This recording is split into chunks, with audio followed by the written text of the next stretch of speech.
ಕನ್ನಡ ಸರಿಗಮಪದಲ್ಲಿ ಅತಿ ಹೆಚ್ಚಾಗಿ ಕಾಣಿಸಿಕೊಂಡು ಒಳ್ಳೆಯ ಹಾಡುಗಳನ್ನು ಹಾಡುತ್ತಾ ತಮ್ಮ ಮುಗ್ಧ ಮನಸ್ಸಿನಿಂದ ಹಾಗೂ ತಮ್ಮ ಮುಗ್ಧತೆಯಿಂದಲೇ ಕೂಡ ಕಾಣಿಸಿಕೊಂಡಿದ್ದಂಥ ಅತಿ ದೊಡ್ಡ ಸರಿಗಮಪ ಸ್ಪರ್ಧಿ ಇದೀಗ ವಿಧಿವಶರಾಗಿದ್ದಾರೆ. ಹೌದು, ಮೈಸೂರಿನ ಸರ್ಕಾರಿ ಆಸ್ಪತ್ರೆಯಲ್ಲಿ ಕೊನೆಯ ಸುಳಿದಿದ್ದಾರೆ ನಮ್ಮ ಮಾಹಿತಿ ಬರ್ತಿರುವಂಥದ್ದು. ಸದ್ಯ ವಿಚಾರಿಸಿದಂಥ ಜಗ್ಗೇಶ್ ಅವರು ಸಹ ತುಂಬಾ ಕಂಬನಿ ಮುಡ್ತಿರುವಂಥದ್ದು. ಇತ್ತೀಚೆಗೆ ಜಗ್ಗೇಶ್ ಅವರು ಸಹ ಕುಟುಂಬಕ್ಕೆ ಕೂಡ ಸಹಾಯವನ್ನು ಕೂಡ ಮಾಡಿದರು. ಸದ್ಯ ಆ ಹೆಣ್ಮಗಳು ಇದೀಗ ವಿಧಿವಶರಾಗಿರುವಂಥದ್ದು. ತೀವ್ರವಾದ ಅನಾರೋಗ್ಯದಿಂದ ಬಳಲುತ್ತಿದ್ದಂಥ ಈ ಸ್ಪರ್ಧಿ ಇದೀಗ ಕೊನೆಯ ಸೆಳೆದರು. ಸದ್ಯ ಇವರ ಹಾಡಿನ ಮೂಲಕ ಮತ್ತು ಇವರು ಜನಪದ ಹಾಡಿನ ಮೂಲಕ ಎಲ್ಲರ ಜನರ ಪ್ರೀತಿಯನ್ನು ಕೂಡ ಗಳಿಸಿದರು.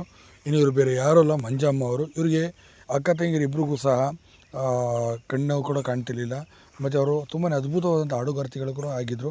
ಇನ್ನು ಇವರ ಕಷ್ಟಪಟ್ಟು ಬಂದಿದ್ದ ನೋಡಿ, ಇವರು ಬೆಳೆದು ಬಂದಂಥ ರೀತಿಯೆಲ್ಲ ನೋಡಿದಂಥ ಜಗ್ಗೇಶರು ಕೂಡ ಕಣ್ಣಂಚಲ್ಲಿ ನೀರು ಬಂದು ಸದ್ಯ ಅವ್ರಿಗೆ ಒಂದು ಸಣ್ಣದಾಗಿ ಒಂದು ಮನೆಯೂ ಕೂಡ ಕಟ್ಟಿಕೊಟ್ಟರು, ಅವರ ಸ್ವಂತ ಹಣದಿಂದಲೇ ಅಂತಲೇ ಹೇಳ್ಬೋದು.